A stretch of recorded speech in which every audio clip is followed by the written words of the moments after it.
Hello everyone, welcome back to the channel. If you are an IGNOU MCA second year first semester student, then this video is very important for you. Today, we are going to solve MCSL-228 Set 2, December 2024, previous year question with complete detailed solutions. In this video, you will get step-by-step explanation of every question, proper format on how to write answers in the examination. Trust me, if you understand this PYQ properly, your exam will become much easier. So make sure you watch this video till the end, and if you have any doubt, feel free to comment.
I hope you found this video helpful and easy to understand.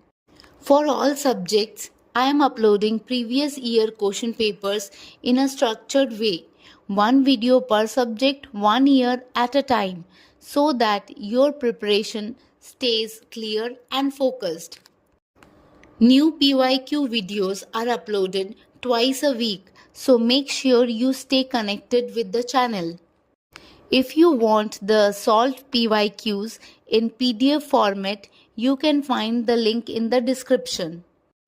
Don't forget to like, share, and subscribe for more such exam focused content. Thank you for watching and all the best for your exams.